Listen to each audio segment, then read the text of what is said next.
வரலாறுகளை எல்லாம் சொல்லி தருகிறான். குர்ஆன் ஷரீஃபினுடைய ஆயாத்துகளிலே கிட்டத்தட்ட ஆயிரக்கணக்கான வரலாறுகள் இருக்கிறது. சாலிஹீன்களுடைய வரலாறையும் அல்லாஹ் சொல்கிறான். அதே போல தாலிமீன்களுடைய வரலாறையும் அல்லாஹ் சொல்கிறான். குர்ஆன் ஷரீஃபில் பல இடத்தில் அல்லாஹ் நமக்கு நினைவுபடுத்தி காட்டுகிறான். ذَلِكَ مِنْ أَنْبَاءِ الْغَيْبِ نُوحِيهِ إِلَيْكَ. அது ஒரு மறைவான விஷயம், யாரும் அறிந்திராத விஷயம், அதை நாம் உங்களுக்கு சொல்லி தந்தோம் படிப்பினைக்காக என்று அல்லாஹ் தஆலா பல இடங்களில் சொல்லி காண்பிக்கிறான்.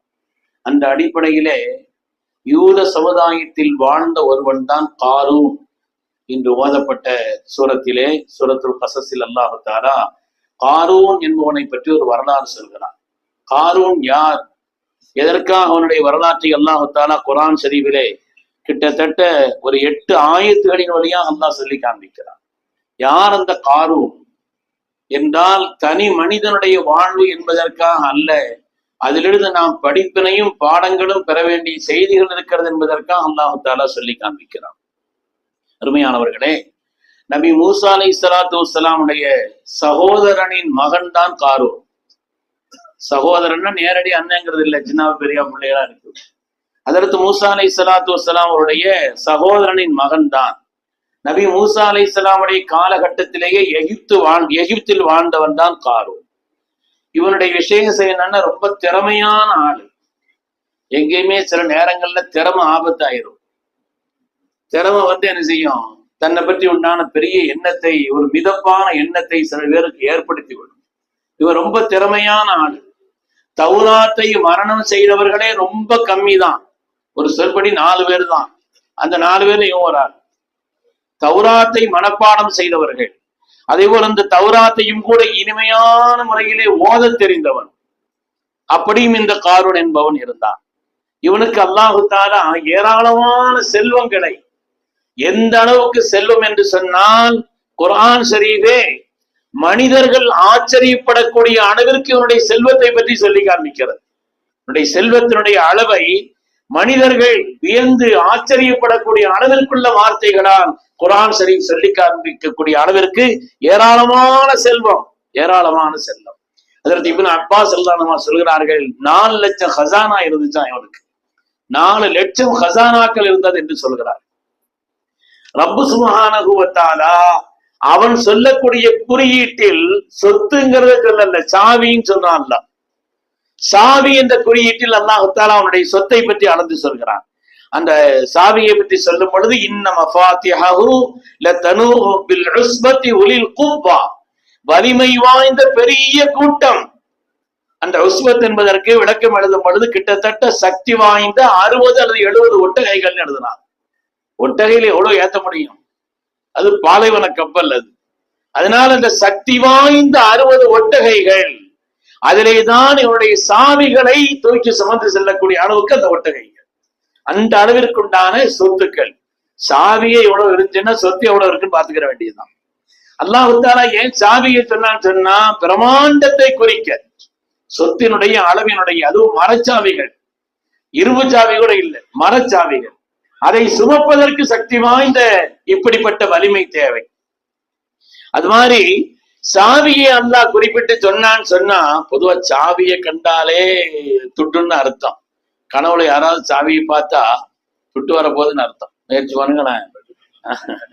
அதனால சாவி அப்படிங்கிறத பொறுத்தவரையில அது பணத்தினுடைய ஒரு குறியீடு, பணத்தினுடைய ஒரு குறியீடு. 2வது, இவன் எங்க போனாலும் அந்த சாவியே கூட சேர்த்துட்டு வர்ற மாதிரிதான் கொண்டு போவானா, தனியா அங்கேயும் போக மாட்டான். எங்கேயாவது தன்னுடைய பிரம்மாண்டத்தை கொண்டு போனா, இன்னைக்கு பெரிய வரும் பொழுது பெரிய கார் 50 கார் 60 கார் போற மாதிரி இவங்க 60 ஒட்டகை பின்னால இழுத்துக்கிட்டு, அல்லது அப்படி சக்தி வாய்ந்த ஆட்களை அதெல்லாம் சாவியை சுமக்க வச்சு அதோட சேர்த்தா ஊர்வலமே போகணும் எங்க போனான். அதனாலதான் அல்லாஹ் தஆலா அவனுடைய சாவியை குறிப்பிட்டு சொல்கிறான் என்று பெருமக்கள் சொல்லுவார். இவ்வளவு பணம் எப்படி வந்துச்சு, இவ்வளவு பணம் இவனுக்கு எப்படி வந்துச்சு என்பதை பற்றி விளக்கம் எழுதுகிறான். முதலாவது இவன் பெரிய அறிவாளி.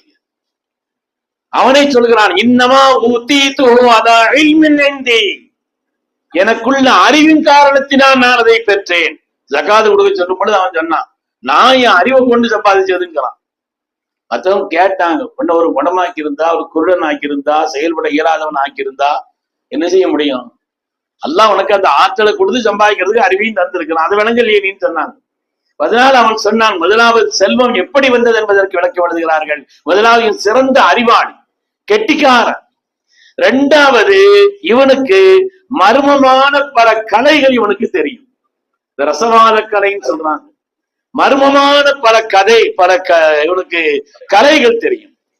செம்பு இரும்புல கலந்தா தங்கமாயிரும் அப்படி இப்படின்லாம் நமக்கு ஒண்ணும் தெரியாது, அதனால விளக்கமா சொல்ல தெரியல. அதனால இப்படி சில ரசவாத கலைகள்ங்கிறாங்க. நம்முடைய சாலிகன்களுக்கு கூட அதை சொல்லி தந்திருக்கிறாங்க. அப்படி ரசவாத கலைகள் என்று சொன்னால் எதையும் இரும்பை தங்கமாக்கக்கூடிய அளவிற்கு உண்டான அதுபோல் உள்ள கலைகள் எல்லாம் இவனுக்கு தெரியும். அதன் வழியாகவும் இவனுக்கு இந்த பிரம்மாண்டமான அளவிற்கு உண்டான சொத்து சேர்ந்தது. முதலாவது தீட்சண்யமான ரொம்ப அறிவு. இரண்டாவது இவனுக்கு இப்படிப்பட்ட பலவிதமான கலைகள் தெரியும் என்பதும் ஒரு காரணம். மூணாவது, எகிப்துல யூசுப் அலைஹிஸ்ஸலாத்து வஸ்ஸலாம் அவருடைய காலகட்டத்தினுடைய பல்வேறு விதமான புதையல்கள் இவனுக்கு கிடைத்திருக்கிறது. பல்வேறு விதமான புதையல்கள் கிடைத்தது. அதுதான் இவனுடைய செல்வம். செல்வம் ஆரம்பத்துல எவ்வளவு வருதுன்னு புதுசா தான் தெரியும்.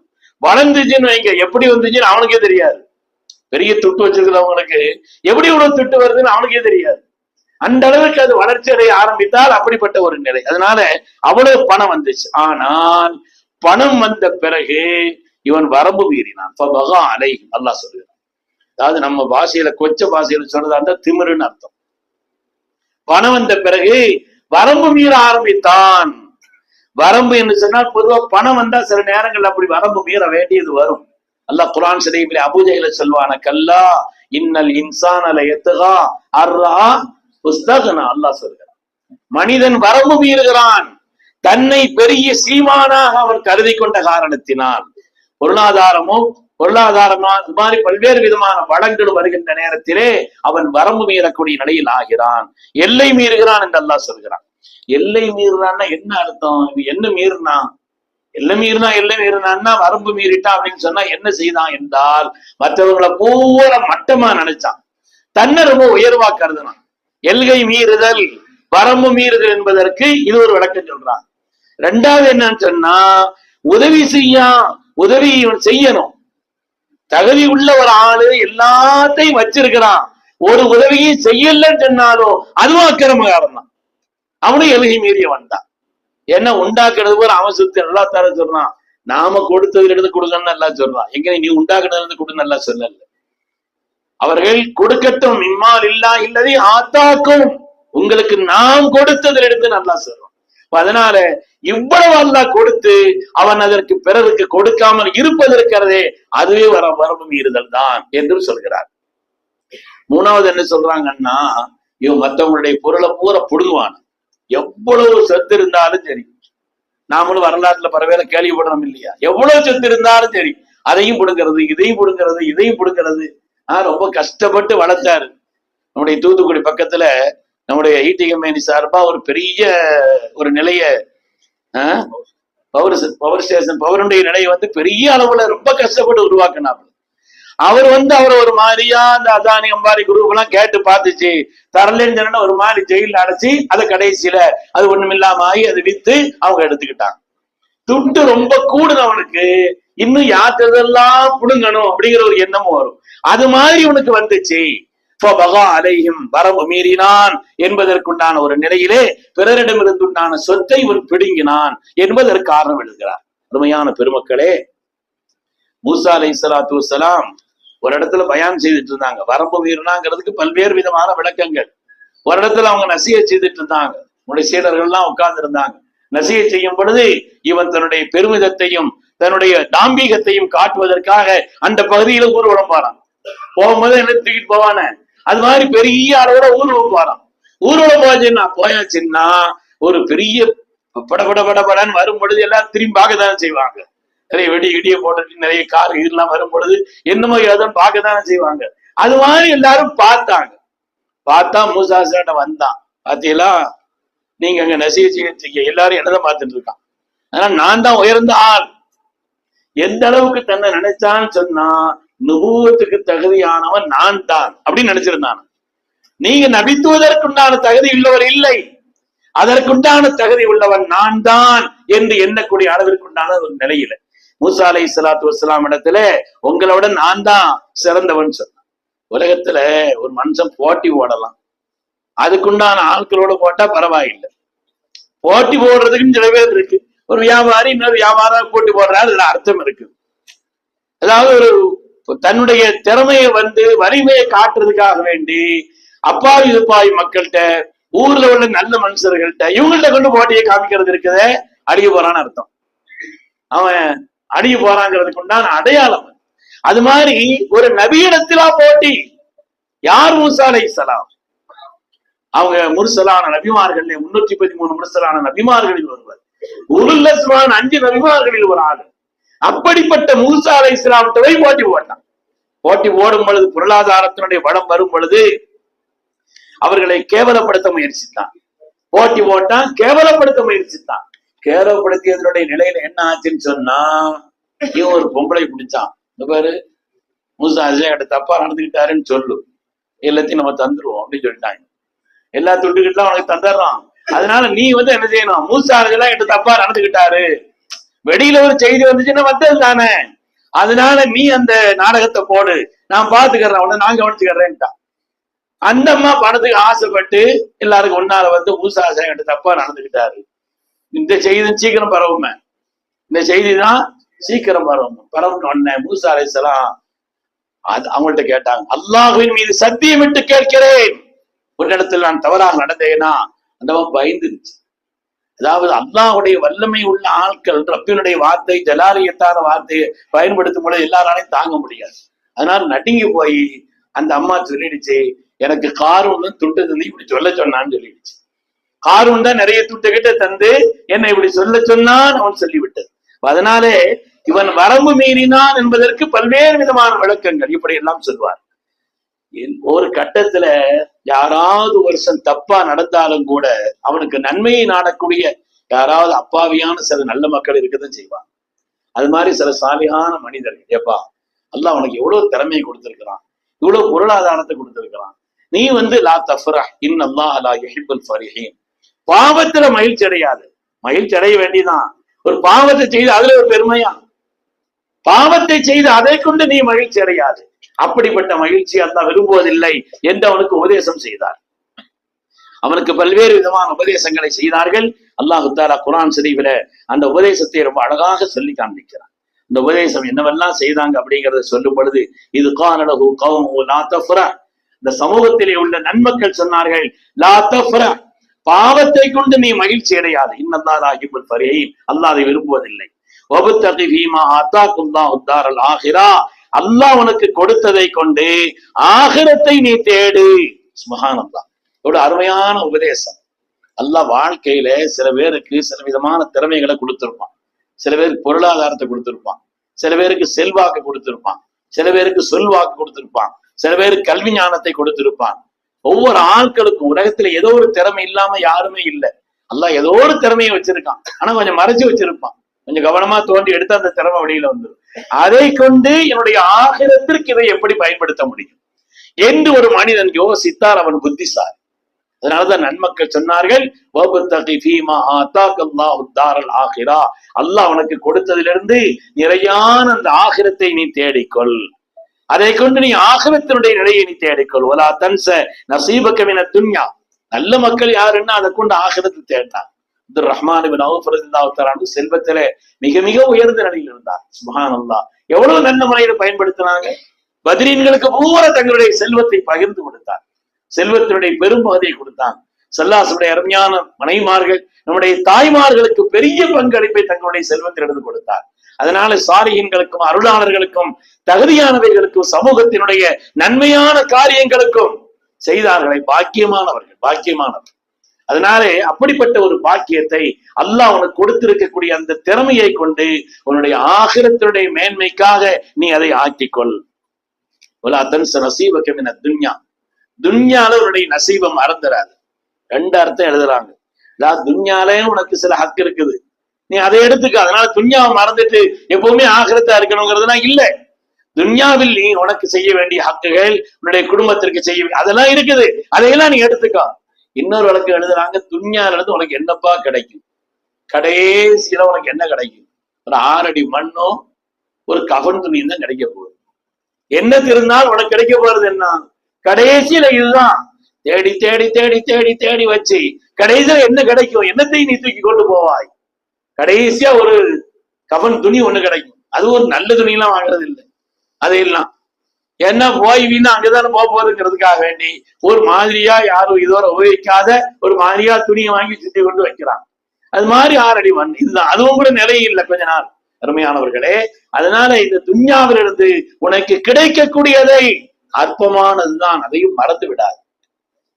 பல்வேறு உபதேசங்கள் செய்தார்.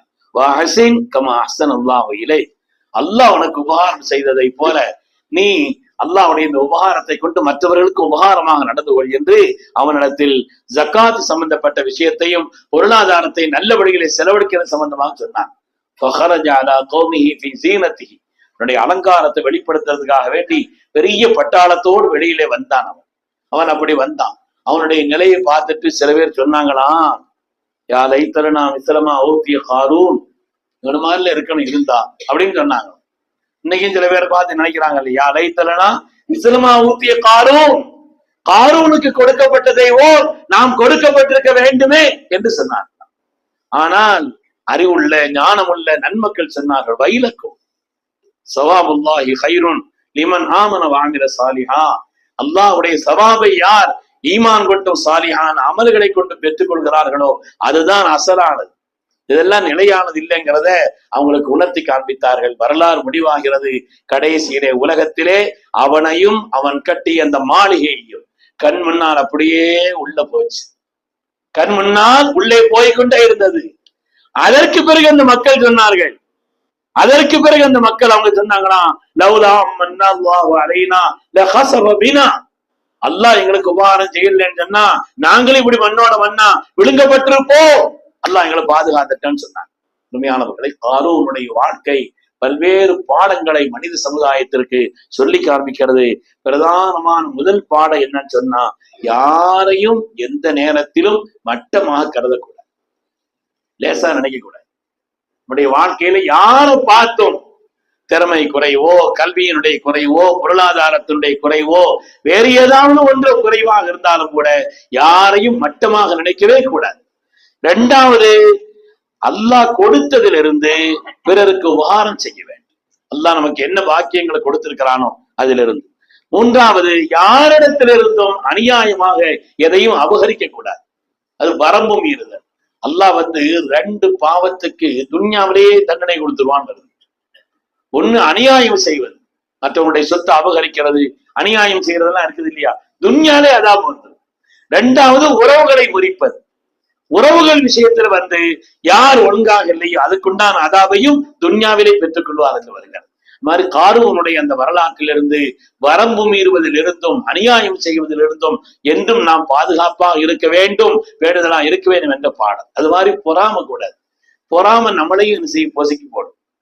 பொறாம ஹஜ்ரத் மூசா அலைஹிஸ்ஸலாம் போல நபித்துவம் தனக்கு கிடைக்க வேண்டும் என்று நினைத்தான். அவரை ஏற்றுக்கொள்ளாததற்கான காரணமே, சொன்னதற்கு கட்டுப்படாததற்கான காரணமே பொறாமை தான். அதனாலே இப்படிப்பட்ட இந்த இழி குணங்களிலிருந்து நம்மை பாதுகாத்துக் கொள்ள வேண்டும் என்ற ஒரு உயர்வான பாடத்தை காரூனினுடைய வரலாற்றின் வழியாக அல்லாஹ் நமக்கு சொல்லித் தருகிறான். அல்லாஹ் அந்த பாடங்களில் இருந்து பயன்பெறக்கூடிய நன்மக்களாக அல்லாஹ் நம்மை ஆக்கி அருள்வானா.